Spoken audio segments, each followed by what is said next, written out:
나의 힘이 되신 여호와여, 내가 주님을 사랑합니다. 주는 나의 반석이시며 나의 요새시라. 주는 나를 건지시는 나의 주, 나의 하나님,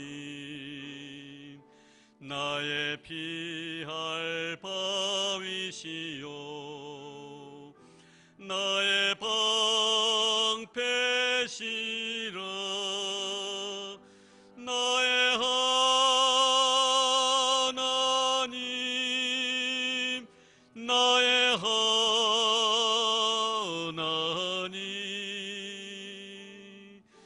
구원의 뿌리시요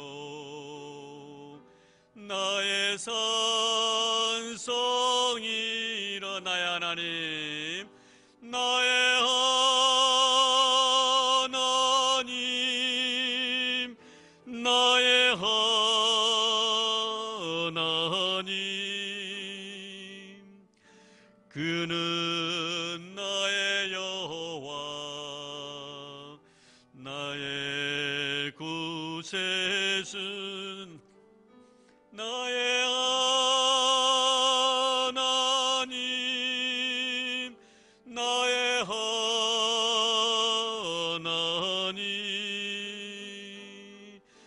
그는 나의 여호와, 나의 구세주.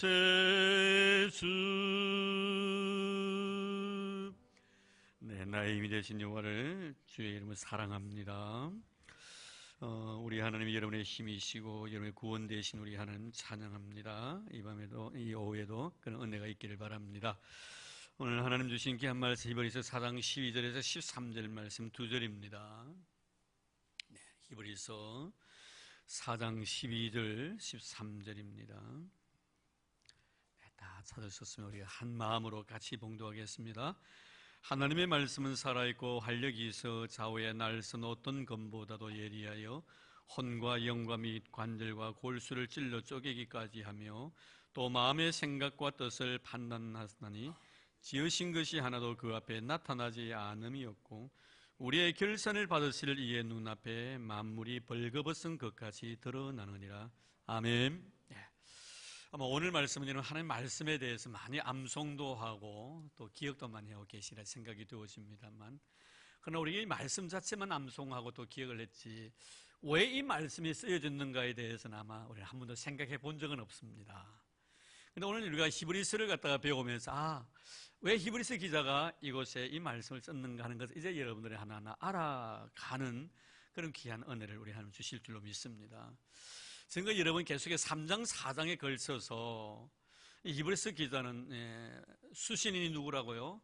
그동안에 유대교에 심취했던 그 유대인들 가운데서 예수를 믿고 개종을 해서 기독교인이 된 사람들에게 쓴 글이거든요. 그러니까 지금 그들은 모세 시절 때 그 율법배 이스라엘 백성들이 광야 40년의 삶을 잘 알고 있습니다. 그래서 사실 히브리서 기자들은 뭐 다른 이방인들에게 이 이야기를 한다면은 좀 생소하게 들리는지 모르지만 너무나 익숙해져 있는 이스라엘 백성들의 삶, 모세를 통해서 이루어진 하나님의 위대한 역사를 그런 너무나 잘 알고 있었기 때문에 히브리서를 갖다 통해서 그 말씀을 전한다는 것은 그렇게 어려운 것은 아니었습니다. 그래서 지금까지 그 3장 4장을 통해서 이 안식에 대한 문제를 계속 거론했습니다. 안식에 들어가려면은 가나안 땅을 말하는 것이죠. 그러면서 영적 의미로서 우리에게 주실 아름다운 영적 축복의 땅, 저 천국을 의미하기도 합니다. 자, 그러면 지금까지 우리가 배워왔습니다만 가나안에 들어가려면 그러면 가나안에 들어가기 위해서는 먼저 그 이스라엘 백성이 40년 동안 광야 생활을 하면서 그 출애굽 제1세대든 여호수아와 갈렙을 제한 모든 사람들은 이 안식을 누리지 못했습니다. 가나안 땅을 밟지 못했습니다. 오늘 가나안 땅을 밟지 못한 원인이 무엇이었던가? 너희들이 하나님의 음성을 듣거든 그 앞에서 너희 마음을 강팍해 하지 말라. 이제 이런 말씀입니다. 그리고 하나님의 말씀 앞에서 그들의 마음이 강팍해졌기 때문에 가나안 땅을 밟지 못했다는 거예요. 그건 알거든요, 자신들이요. 하나님께 모세를 통해 주신 귀한 말씀을 그대로 믿고 의지만 했더라면 될 터인데 그 말씀을 그대로 믿음으로 받아들이지 않았다는 겁니다. 그래서 나중에 모세를 원망하고 하나님을 원망하지 않습니까? 그리고 그렇기 때문에 그들이 가나안 땅을 밟지 못한 겁니다. 그럼 이 히브리서 기자의 입장에서는 뭡니까? 도대체 우리의 선조들이 하나님의 귀한 말씀을 갖다 믿음으로 받아들이지 못했기 때문에 그들이 안식을 누리지 못했는데, 그러면 하나님의 말씀이 어떤 것이냐 말이에요. 물론 이렇게 강조하지 않아도 다 알고 있겠지만 다시 한번 재상 강조하는 이유가 뭡니까? 정말 하나님의 말씀이 그토록 믿을 수 없는 사람들의 평만 말리느냐? 그렇지 않다는 거예요. 그런데 우리 조상들은 그 말씀을 믿음으로 받아들이지 못했고 그 말씀을 아주 경시했고 그 말씀 앞에서 마음의 문을 닫았기 때문에 결국 우리의 조상들이 가나안 땅을 밟지 못했단 말이에요. 그러니까 여러분들은 이 하나님의 말씀을 믿음으로 받아들이십시오. 하나님의 말씀이 어떤 말씀인데 우리가 이것을 우리의 조상처럼 그렇게 쉽게 우리가 생각할 수 있겠느냐? 하나님의 말씀의 위대한 역사 위력들을 갖다가 오늘 이렇게 다시 한번 강조하고 있는 그런 내용입니다. 그래서 지금 말씀에 대해서 지금 히브리서 기자는 이들에게 소개하고 있는 것을 볼 수가 있습니다. 그래서 단순히 이 말씀만 가지고 이해할 것이 아니고 그 모든 배경들을 이해해 보면은 우리가 쉽게 이해할 수 있는 문제들이죠. 그리고 가나안 땅을 밟지 못한 것은 말씀의 원인이었다. 말씀을 받아들인 마음의 자세였다. 그러므로 여러분들 하나님의 말씀을 믿음으로 받아들이십시오. 그 말씀의 성취가 예수 그리스도이십니다. 예수를 믿어야만이 여러분들이 천국 갈 수 있습니다. 이것을 이야기하기 위해서 오늘 말씀 주신 것입니다. 자, 그럼 하나님의 말씀이 어떻다는 겁니까? 오늘 간단하게 이렇게 두 절을 통해서 말씀하고 있습니다. 먼저 그 12절 보면 그 말씀에 대한 정의가 자세히 나타나 있습니다. 하나님의 말씀은 살아있고 활력이 있어 좌우의 날선 어떤 것보다 예리하여 혼과 영과 및 간질과 골실을 찔러 쪼개기까지 하며 또 마음의 생각의 뜻을 판단한다. 이 보면 세 가지인데요. 첫째는 뭐예요? 하나님의 말씀은 살아있는 말씀이다. 두 번째는 뭐예요? 활동적인 말씀입니다. 운동력이 있으라고 우리 옛날에 개역 성경에 이렇게 되어 있습니다만 이 개정판에는 활동이라는 용어를 썼습니다. 운동력이 있다는 거예요. 그래서 세 번째는 뭐예요? 거기 보면은 아주 예리하다는 거. 말씀 굉장히 예리하다는 겁니다. 이 세 가지를 갖다가 지금 이 히브리서 기자는 말씀을 하고 있습니다. 자, 그럼 먼저 우리가 생각하는 하나님의 말씀은 먼저 살아있는 말씀이다. 죽은 말씀이 아니다는 것이죠. 죽은 말씀은 힘이 없습니다. 살아있기 때문에 힘이 있는 것 아니겠습니까? 살아있기 때문에 말씀대로 그대로 이루어지는 거예요. 여러분, 하나님의 말씀이 얼마나 힘이 있습니까? 살아있는 말씀. 우리가 창세기 1장에 보면은 제가 읽어드리겠는데요. 1장 3절에 보면 하나님이 천지 만물을 창조하실 때 이렇게 말씀합니다. 3절에 하나님이 이르시되 빛이 있으라 하시니 빛이 있었고, 있으라 하니까 있는 거예요. 말씀대로. 그리고 7절에 보니 하나님이 궁창을 만드사 궁창 아래의 물과 궁창 위의 물로 나뉘게 하시니 그대로 되니라. 9절에 보면 하나님 이르시되 천의 물이 한 곳으로 모이고 묻이 드러나라 하시니 그대로 되니라. 11절 말씀에 하나님 이르시되 땅은 풀과 씨 맺는 채소와 각기 종류대로 씨 가진 열매 맺는 나무를 내라 하시니 그대로 돼요. 15절에 보면 또 광명체들이 하늘의 궁창에서 땅을 빛으로 하시니 그대로 되니라. 하시니 그대로 되니라. 하시니 그대로 되니라. 바로 이 말씀입니다. 하나님이 말씀하시니까 그대로 되었다는 거예요. 이게 뭡니까 여러분? 생명이라는 거예요. 살아있다는 겁니다. 살아있으니까 그대로 되는 거예요. 죽었는데 어떻게 됩니까 여러분? 살아있으니까 말씀하시니까 그대로 되는 거예요. 이게 바로 하나님의 말씀의 놀라운 능력이라는 것을 성경은 말씀해 주고 있습니다. 우리 예수님께서 이 세상에 말씀으로 오셨죠. 말씀이 육신이 되셔서 우리 가운데 거하셨는데 하나님의 그 거룩한 영광으로 말씀이 육신이 되셔서 거하신 거예요. 그러면 예수님 뭡니까? 말씀이에요. 그런데 예수님께서 말씀하시는데 그 말씀이 말씀대로 이루어진 겁니다. 모든 것이 말씀대로 이루어졌다는 것을 우리가 알 수가 있습니다. 이런 보시면은 그 베드로가 물 위로 걸어가고 싶었습니다. 예수님이 물 위로 걸어오시는 모습을 바라보고 만약에 물 위로 걸어오시는 분이 주시어도 나로 명하여서 물 위로 걷게 해달라고, 이때 주님께서 뭐라고 말씀하시면 걸어오라고 합니다. 말씀이 바로 선포되었는데 베드로가 걸어가는 거예요. 그것이 바로 이런 말씀이 살아있다는 것이거든요. 또 이것뿐만 아니고 여러분, 그 나사로의 무덤가에서 죽은 지 나흘이 되었습니다. 그 시체가 썩어서 냄새가 나는데요, 우리 예수님께 나사로의 그 무덤가에 가서 나사로가 나오더라고 말씀합니다. 말씀이 선포되어지자마자 바로 그 말씀이 사실 현실화되어 버린 겁니다. 이게 바로 여러분 살아있다는 의미예요. 여러분, 우리는 얼마나 놀라운 축복을 받은 사람들입니까? 그 말씀이 바로 선포되는 순간에 그것이 현실이 되니 그 말씀을 우리가 믿음으로 받아들이고 있는 우리가 얼마나 복이 있는 사람이냐 이 말이에요. 여러분, 이런 것이 바로 하나님의 말씀이 살아있다는 증거를 우리에게 말씀해주는 그런 내용이라는 것을 여기서 말씀해줍니다. 그런데 지금 이브리서 기자가 하신 말씀이 바로 이겁니다. 이렇게 살아있는 말씀을 하나님이 모세를 통해서 너희에게 명했는데 왜 명령에 순종하지 않았느냐? 왜 말씀 앞에 그렇게 완고했느냐? 왜 말씀 앞에 너희들 마음의 문을 닫았느냐? 그 말씀, 살아있는 말씀을 그대로 받아들였으면 다 안식을 누렸을 텐데 그 말씀을 너희들이 믿음으로 받아들이지 않았기 때문에 안식에 들어가지 못했지 않느냐? 우리가 알고 있지 않느냐? 그러므로 말씀이 육신이 돼서 우리 가운데 거하시는 하나님의 영광의 광채이신 예수 그리스도 말씀으로 이 세상에 오셨는데 그분이 하신 말씀을 너희들이 그대로 믿고 따르기만 하면은 천국 간다 이 말이에요. 할렐루야. 이것을 바로 히브리서 기자가 말하기 위해서, 강조하기 위해서 이 말씀을 썼었다는 것을 여기서 우리에게 말씀해 주고 있습니다. 그 다음에 말씀이 살아있을 뿐만 아니고 그 다음에 뭐라고 말합니까? 활력이 있다고 이렇게 말합니다. 활동력이 있다는, 운동력이 있다는 말씀이죠. 이 운동력이 있다는 것은 뭐를 말합니까? 에너지가 발산된다는, 엄청난 에너지가 발산된다. 말씀은요, 이 엄청난 말씀의 에너지가 발산되는데 오늘 말씀대로 천지 창조할 때 한번 보십시오. 하나님의 말씀이 선포되어질 때마다 그곳에 놀라운 역사가 일어나는데요, 그 에너지는 인간이 어떤 말로 형언할 수 없는 에너지입니다. 천지가 진동하는 거예요. 그래서 여러분, 출애굽기 19장에 보면은 이 모세가 하나님의 거룩한 말씀을 받기 위해 시내산에 올라갑니다. 시내산에 올라갔었을 때 그 하나님의 어미하신 그 현장을 이스라엘 백성들이 목도하고요, 벌벌 떨었다고 했습니다. 너무 무서워가지고 그 말씀의 능력, 위력이 너무나 대단해가지고 벌벌 떨어가지고 나중에 이들이 뭐라고 말합니까? 하나님이 친히 우리에게 말씀해 주지 않기를 바란다. 우리는 다 죽는다는 그 말씀을 들으면, 그러니까 모세 당신이 그 말씀을 듣고 우리에게 말을 전해달라고 이렇게 요청을 하는 것을 보게 됩니다. 여러분, 하나님 말씀의 그 활동력이라는 건, 에너지라는 것은 굉장한 거죠. 그 에너지는요, 여러분 천지 창조할 때 그 흑암의 권세를 갖다가 주님께 완전히 뒤바꿔서 광명의 세계로 만들어 버리십니다. 우리 예수 이 세상에 오셔가지고 말씀이 되셔가지고 역사하시는 그 모습을 보십시오. 사단 마귀들이 벌벌 떱니다. 왜요? 그만큼 강력한 힘을 가지고 있기 때문에. 사단의 권세가 얼마나 큰 줄 아십니까 여러분? 우리는 절대로 사단과 싸워서 이길 사람이 이 세상에 아무도 없습니다. 얼마나 힘인 줄 아십니까 사단이? 하지만 아무리 힘이 있다 할지라도 하나님의 말씀의 능력 앞에서는요, 움쩍달싹 못하는 것이 바로 사단입니다. 이런 우리가 그 복음서에 보면은 그라사인의 지방에서 군대 귀신 들린 사람이 있었습니다. 얼마나 많은 귀신이 있었던지 예수님 나중에 2,000마리나 되는 돼지떼에게 그 귀신이 다 들어가게 만듭니다. 그리고 그 돼지떼로 하여금 바닷속에 들어가서 몰살시켜버립니다. 그래서 아마 바다에는 아마 귀신이 많다는 그런 이야기인데, 사실 그 산이나 바다 같은 경우에는요, 이 귀신의 역사가 강합니다. 그런 귀신들이 많이 활동하는, 어둠을 좋아하거든요. 저도 그 군대에 있으면서 그런 경험을 한번 한 적이 있습니다.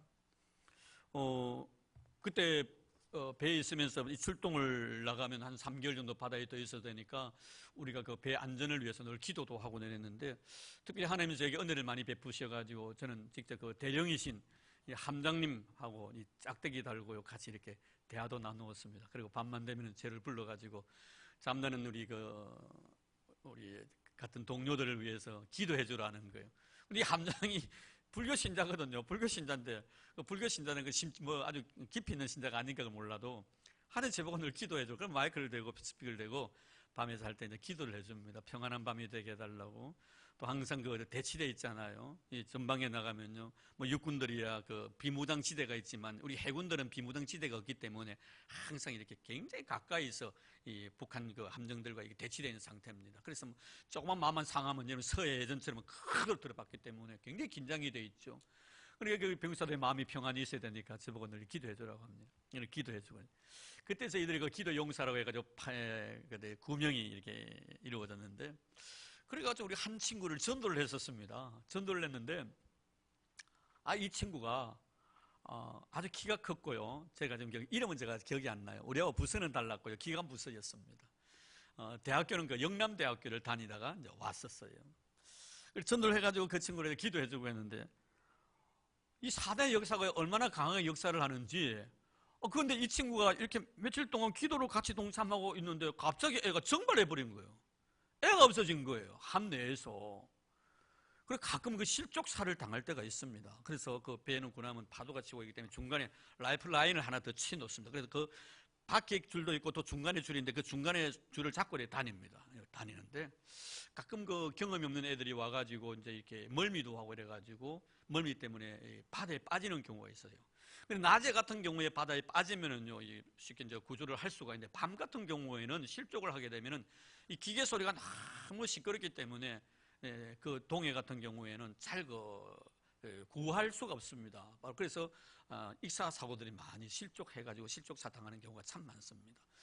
그래서 애가 하루가 지난 하루는 아니죠. 당직을 마치고 한 8시간 정도네요. 8시간 정도 지나서도 애가 없는 거예요.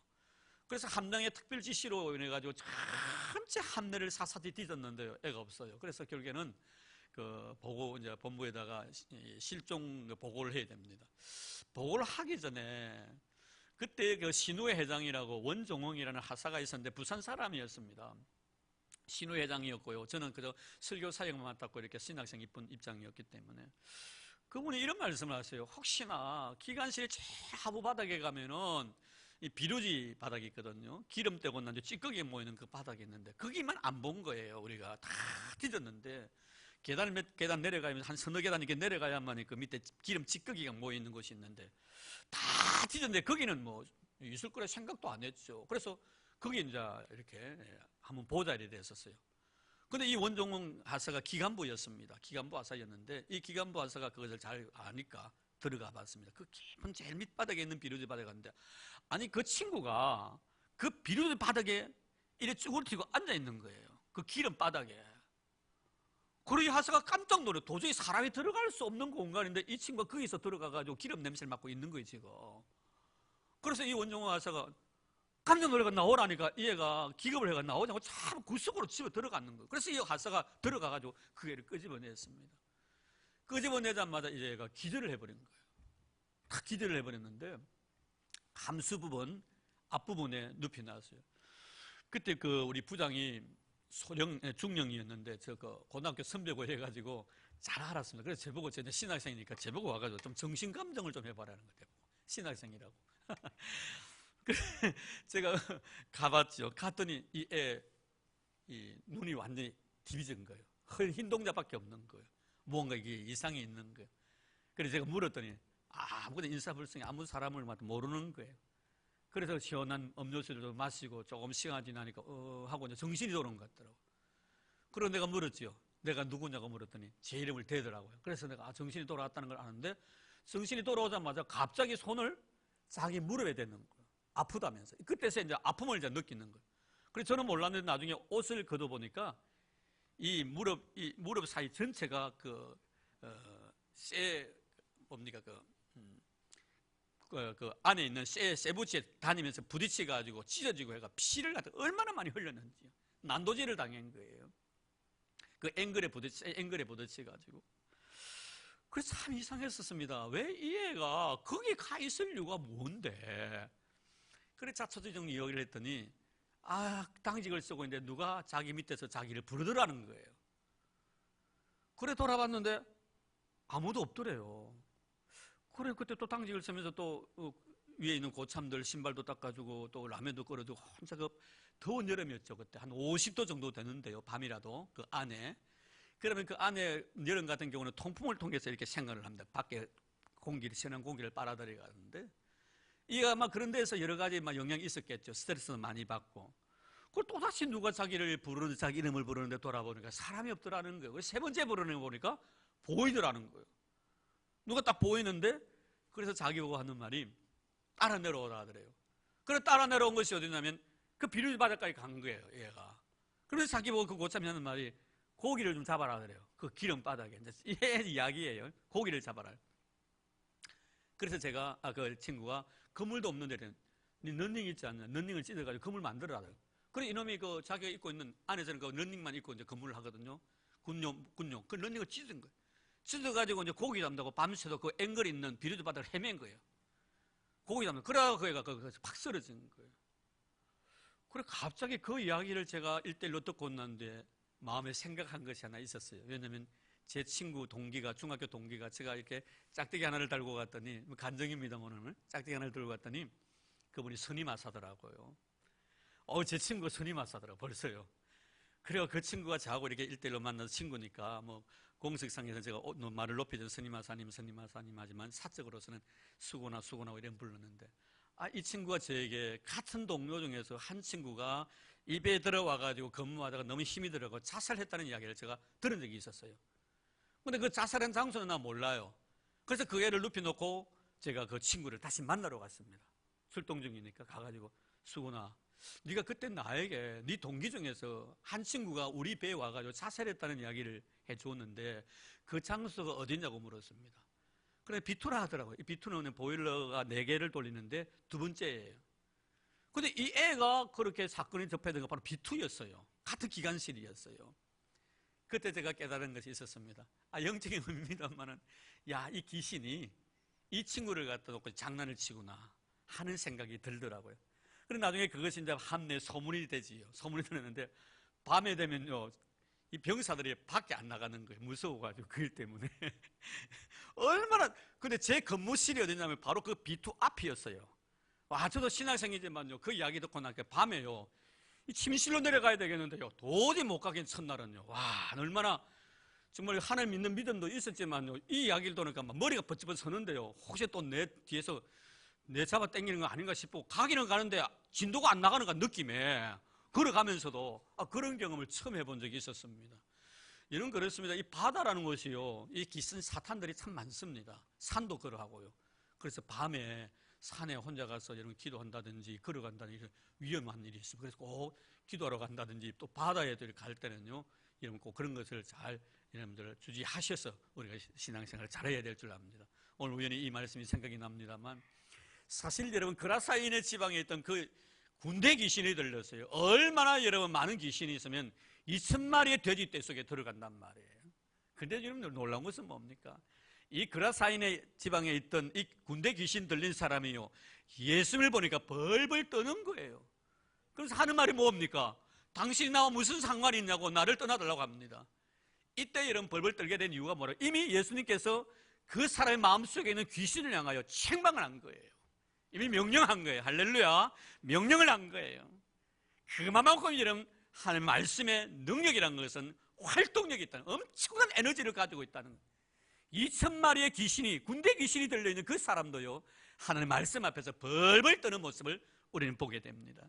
지금 여러분 히브리서 기자가 히브리인들 중에서 예수를 믿고 새롭게 시작하기를 원하는 이 사람들에게 당신들이 믿고 신뢰했더라면 갈 수 있는, 우리의 조상들이 갈 수 있는 그 가나안 땅을 밟지 못한 이유는 하나님의 말씀에 대한 완고한 마음, 말씀 앞에 문을 닫았기 때문인데, 그 하나님의 말씀이 어떤 말씀인가를 지금 이야기하는 거예요. 그 말씀은 엄청난 에너지를 가지고 있다는, 영적 에너지를 가지고 있다는 거예요. 할렐루야. 오늘도 여러분 우리는 마음속에요, 하나님의 영이, 하나님의 말씀에 놀란 에너지가 나를 지배하지 못하면요, 세상에 다 상키운 자가 되어버릴 수밖에 없다는 거예요. 여러분 세상 사는 사람은 다 사단의 지배하에 놓여있는 사람들입니다. 근데 우리는 그 모든 걸 이길 수 있는 힘은 무엇 때문입니까? 하나님의 거룩한 말씀이 내 속에 있기 때문인 줄로 믿습니다. 그 말씀이 활동력이 있고 정말 살아 움직이는 능력의 말씀이기 때문에 우리의 영혼을 이렇게 변화시켜 주신 줄로 믿습니다. 그러므로 우리는 하나님의 말씀을 실제에 의지하고 신뢰할 때 그 말씀이 나를 안식으로 인도해 주신다는 것을 여기서 말씀해 줍니다. 자, 그리고 난 뒤에 세 번째는 뭡니까? 여기 보면은 좌우의 날선 예리한 금과 같다, 이런 말씀을 하십니다. 이 예리한 금이란 것은 아주 섬세하다는 의미인데요, 구약적인 의미가 있지요. 히브리 사람들은요, 이 구약에 대해서는 잘 알고 있으니까요, 제사 제도에 대해서 잘 압니다. 이 예리하다는 것은 과거에 제사장들이 예배를 드릴 때, 하나님 앞에 제사를 드릴 때 짐승들을 가지고 옵니다.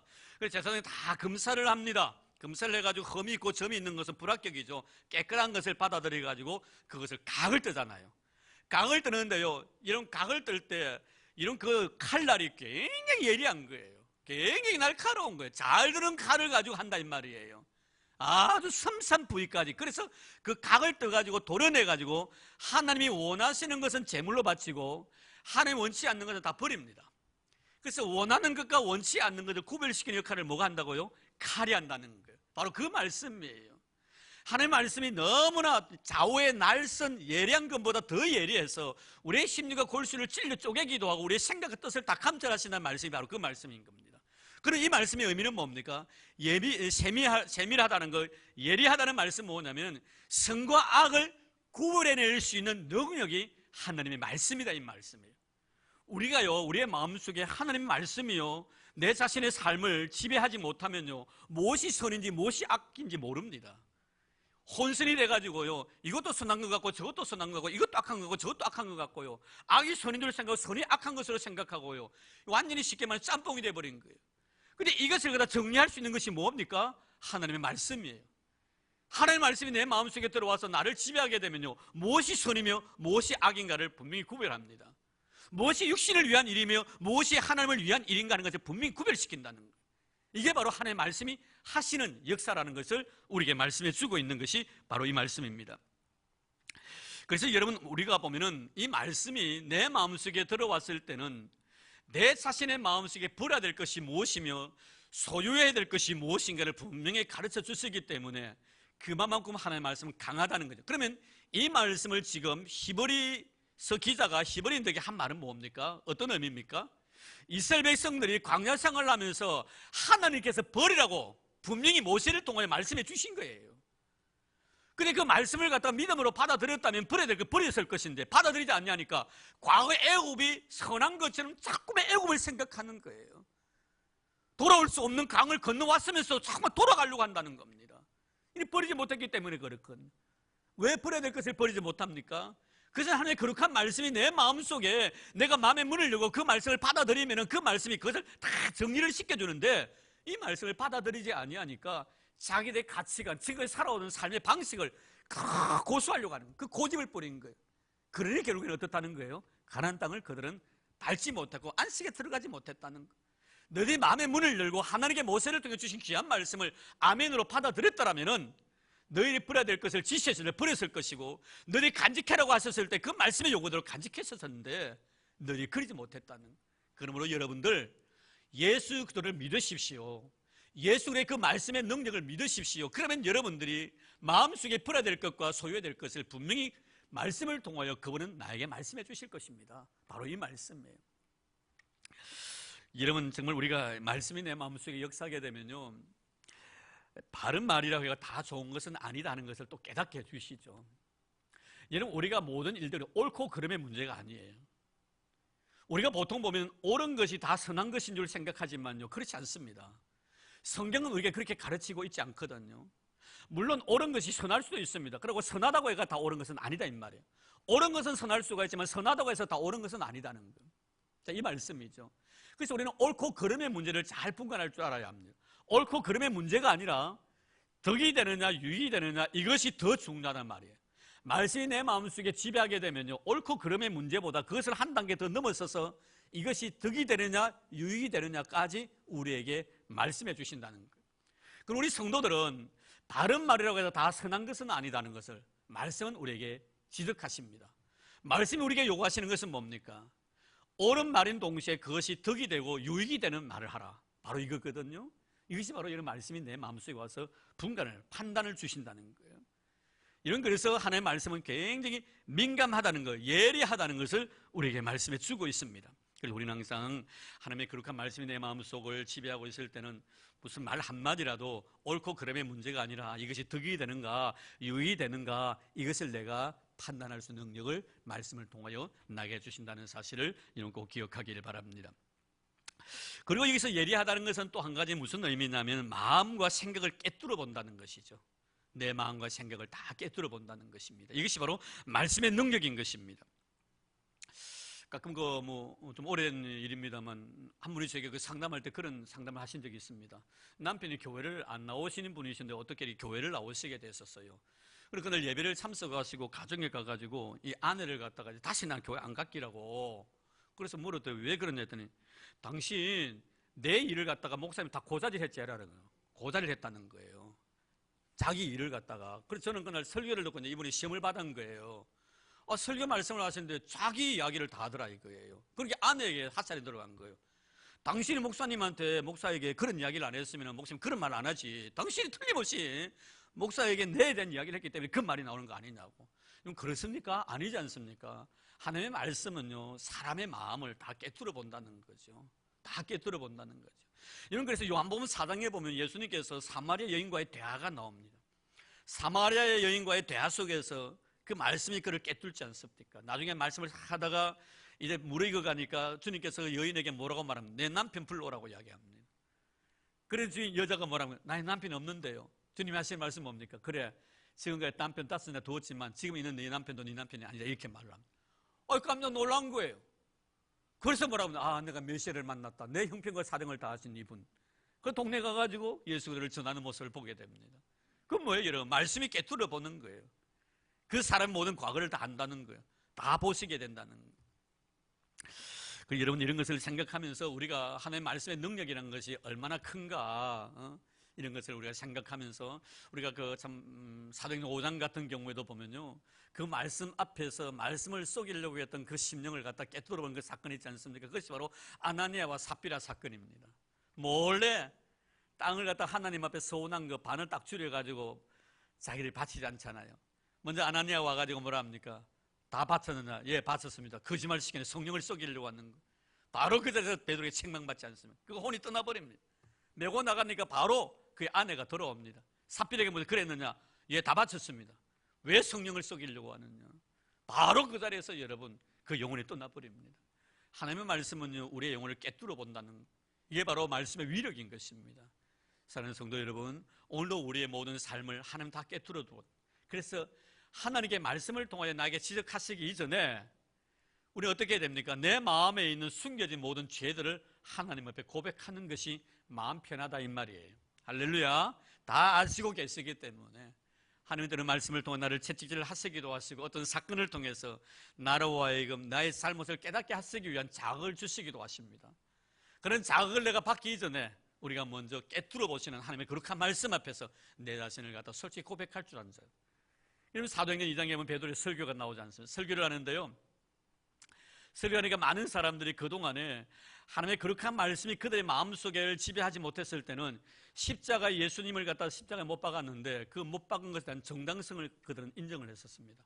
당연히 죽어야 될 사람이 죽었다고 생각한 거예요. 여러분, 죽어야 될 사람이 죽었다고 생각하면, 내가 죽어야 될 사람 내가 죽였다고 생각하면요, 내 마음속에 죄의식이 전혀 없습니다. 죽어서는 아니 될 사람이 죽었다고 생각할 때 내 마음에 죄의식이 생기는 것이지요. 근데 당시 여러분 이스라엘 백성을 보십시오. 예수님을 십자가에 못 박았는데 그 사건 자체를 갖다가 자기 자신들의 잘못으로 생각하지 않아요. 너무 잘했다고 생각한 거예요. 근데 이런 베드로가요, 그들 앞에서 설교를 하는 거예요. 설교하는데 누구 설교합니까? 예수님의 설교하는 겁니다. 우리 죄를 위해서 하나님이신 예수님께서 인간의 몸을 위해서 이 세상에 오시고 우리를 고난받아 십자가 지시고 부활 성전하신 예수의 부활 사건, 십자가 사건을 이야기합니다. 그래서 그 말씀이 그의 심령에 들어가니까 어떻게 합니까? 사람들이요, 그 자리에서 막 회개합니다. 이거 어떻게 해야 되냔 말이에요. 지금까지 자기들이 했던 일에 대해서 정당성을 인정했는데 아니더라, 이 말이에요. 잘했다고 생각했는데 그 말씀이 내 마음속에서 나를 지배하니까 잘했다고 생각했던 것들이 잘못으로 드러나는 거예요. 이거 어떻게 해야 되겠나? 하나님을 죽였다는 거, 하나님을 죽였다는 거. 형제, 우리가 어떻게 해야 되면 가슴을 치통해야 합니다. 그래 뭐라고 말합니까? 회개하고 세례를 받으라. 그러면 성령이 너에게 임할 것이다, 치료해 주실 것이다, 이렇게 말씀하고 있는 것을 보게 됩니다. 이런 그랬으면 하나님의 말씀은 내 마음속에 죄가 아니라고 생각했던 그것까지도 하나님 바라보실 때 죄일 때는 말씀을 통하여 그것을 끄집어내신다. 그것이 바로 하나님의 거룩한 말씀의 능력이라는 것을 이 시간에 우리에게 말씀해 주고 있습니다. 그러나 이제 마지막으로 13절 볼까요? 지으신 것이 하나도 그 앞에 나타나지 않음이었고 우리의 결산을 받으실 예 눈앞에 만물이 벌거벗은 것같이 드러나느니라. 오늘 우리가 모두가 하나님의 거룩한 말씀 앞에서 벌거벗은 자처럼 우리의 모든 것이 드러날 그날이 올 것이라고, 감출 수 없는 그런 일이 드러날 것이라고, 완벽하게 드러날 것이라고 말씀하고 있습니다. 이 드러난다는 것은 오늘날로 표현을 하자면 엑스레이가 우리 몸을 촬영할 때 우리 몸 구석구석에 있는 걸 다 끄집어내듯이 그런 역할을 바로 하나님의 말씀이 하신다는 것입니다. 오늘 정말 그 말씀이 내 귀에 들려지고 또 그 말씀이 내 마음판에 새겨지고 그 말씀 앞에서 내가 아멘으로 응답한다는 것이 얼마나 놀라운 축복인가 하는 것을 이 시간에 우리에게 주신 귀한 영적 교훈입니다. 사랑하는 성도 여러분, 히브리서 기자는 히브리인들에게 왜 우리의 조상들이 광야 40년 동안 훈련을 받으면서 그토록 가고 싶었던, 그토록 열망했던 우리의 조상 아브라함에게 약속해 주신 그 약속의 땅 가나안을 왜 밟지 못했던가? 왜 밟지 못했던가? 참 애석한 일 아닙니까, 여러분? 차라리 그들이 애고에 남아서 애고 문에 흠뻑 젖어가지고 거기서 맞은 고기나 뜯고 살았으면 더 좋았을 텐데 하는 그런 안타까움이 때로는 우리의 마음속에 자리하기도 합니다. 오늘도 여러분, 그들이 가나안 땅을 들어가지 못했던, 안식을 누리지 못했던 이유는 하나님의 거룩한 말씀, 오늘 귀한 말씀 정말 살아있고 정말 활동력이 있어서 자외 날섬 예리한 것보다 더 예리해서 우리의 생각과 뜻을 다 감찰하고 뼈와 골수를 찔러 쪼개기도 한 이 하나님의 말씀, 이 하나님의 말씀을 그들이 믿음으로 받아들였더라면, 그는 다 그토록 열망했고 그토록 소원했던 땅 한 평 없이 살던 그들이 하나님 주신 약속의 땅을 밟고 할렐루야 찬송하면서 얼마나 행복하고 기쁜 마음으로 살아갈 수 있었을 터인데 그들이 말씀을 받아들이지 아니함으로 이렇게 정말 불행한 인생을 살아갔는데, 여러분들은 말씀이신 예수 그들을 믿으십시오. 그분을 믿는 길만이 우리가 안식을 누릴 수 있는 길입니다. 이렇게 말하고 있습니다. 오늘 우리는 예수를 내 마음속에 하나님의 능력이신 말씀이신 예수 그들을 내가 내 마음속에 믿고 있다는 것 하나님 앞에 감사하시고 이 말씀 끝까지 지켜서 말씀을 통하여 승리하고 그 말씀을 통해서 천국 가는 그런 은혜가 있기를 주의 이름으로 축복합니다. 하나님 감사합니다. 고맙습니다. 오늘 말씀을 주셔서 정말 우리 눈에는 보이는 것 없고 손에는 잡히는 것 없지만 믿음의 눈으로 보게 해주셨고 믿음의 손으로 만지게 도와주신 것 너무나 감사합니다. 믿습니다. 하나님 말씀은 정말 살아있는 말씀이란 것을 믿습니다. 또 그리고 활동력 있는 생동감 있는 말씀임을 또한 믿습니다. 그리고 좌우의 날씨는 어떤 예리한 것보다 더 예리하다는 것을 믿고 있습니다. 내 심령과 골수를 찔러 쪼개기도 하고 내 생각과 뜻을 다 감찰하시는 하나님의 말씀임을 믿습니다. 이 믿음 주신 것 고맙습니다. 이 말씀 앞에 겸손한 마음으로 마음의 문을 열고 그 말씀을 믿음으로 받아들임으로 우리가 저 천국의 아름다운 안식을 누릴 수 있는 그런 복을 허락하여 주시옵소서. 우리에게 이 믿음 주신 예수님 이름으로 기도드립니다. 아멘.